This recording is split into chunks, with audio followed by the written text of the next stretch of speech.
Indian stock market फिल्मों में series में दिखाई जाती है कि बहुत बड़ी मार्केट है, उसमें बहुत पोटेंशियल है। क्या पाकिस्तानी स्टॉक मार्केट और इंडियन स्टॉक मार्केट को आप किस तरह देखते हैं कि कौन सी मार्केट में ज़्यादा पोटेंशियल है और कौन सी बड़ी मार्केट है? क्या पाकिस्तानी स्टॉक मार्केट से भी बंदा उसी तरह अमीर बन सकता है जैसे इंडियन मूवीज़ में दिखाया गया इंडियन स्टॉक मार्केट से वहाँ के लोग बने? I think so. First, you have to understand that India is the world's 5th largest economy, and we actually stand at 32 or 35th. So, India में मैक्रो इकोनॉमिक स्टेबिलिटी हमें 1990s के बाद से देखने को मिलती है. But on the other hand हम पाकिस्तान में देखते हैं कि once we are on the verge of default and the other day we have stuck an IMF deal, और हम एक रिसेंटली स्टॉक मार्केट में एक प्राइस एक बूम देखते हैं एक्चुअली. तो यहाँ पे अगर आप कंपैरिजन ड्रॉ करें इंडियन स्टॉक मार्केट का और पाकिस्तान स्टॉक मार्केट का, तो इंडिया के स्टॉक मार्केट में एक बुक पढ़ रहा था इंडियन राइटर की स्टॉक मार्केट पे, तो वहाँ पे उसने एक सजेशन दी थी, टिप दी हुई थी कि आपने 25 की PE से ऊपर अगर कोई शेयर ट्रेड कर रहे हैं उसको बाय ना करें. अगर आप PE को समझते हैं it's price to earning ratio. लेकिन ऑन द अदर हैंड हम पाकिस्तान में देखते हैं कि हमें एवरेज PE रेशो तकरीबन 4-5 पे मिलती है. ये भी मैं ज़्यादा बता रहा हूँ. मैक्सिमम हमने जो देखी वो 8 की PE देखी. लेकिन अगर वो सजेशन दे रहे हैं कि 25 की PE से ऊपर, अब हमारे पास 25 की PE पे बहुत बड़ी कंपनीज़ हैं. अगर हम नेस्ले की बात करें तो इस तरह की कंपनीज़ हैं, वो चंद एक companies.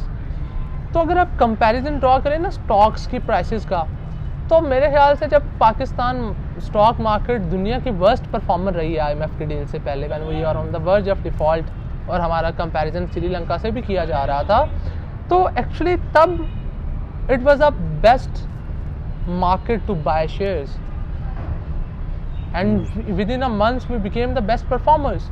But on the other hand हम इंडियन मार्केट में एक स्टेबिलिटी देखते हैं, बट वो स्टेबिलिटी भी एक तरह से हमें नज़र आई जब अदानी ग्रुप का एक बहुत बड़ा स्कैंडल सामने आता है. हिंडनबर्ग एक जो शॉर्ट सेलर कंपनी है वो एक रिपोर्ट इशू करती है.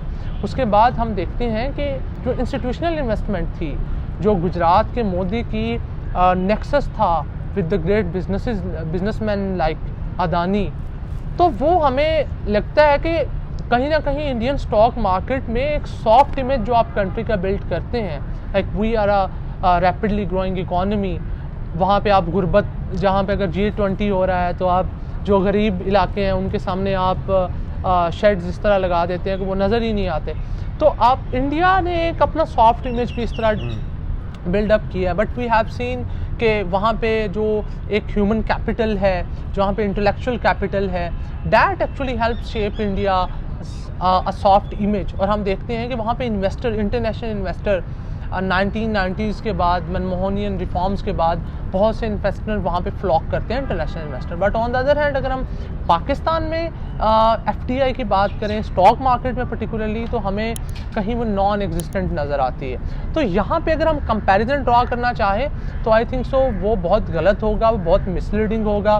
Pakistan stock market is highly undervalued, बहुत ज़्यादा वोलेटाइल है due to the macro economic और पॉलिटिकल इंस्टेबिलिटी की वजह से, मैक्रो इकनॉमिक इंस्टेबिलिटी की वजह से हमारी मार्केट न्यूज़ के साथ ज़्यादा रैपिडली मूव करती है. ऑन द अदर हैंड अगर हम इंडियन स्टॉक मार्केट की बात करें तो वहाँ पे प्राइसेस जो हैं they are mostly adjusted by the companies fundamentals actually.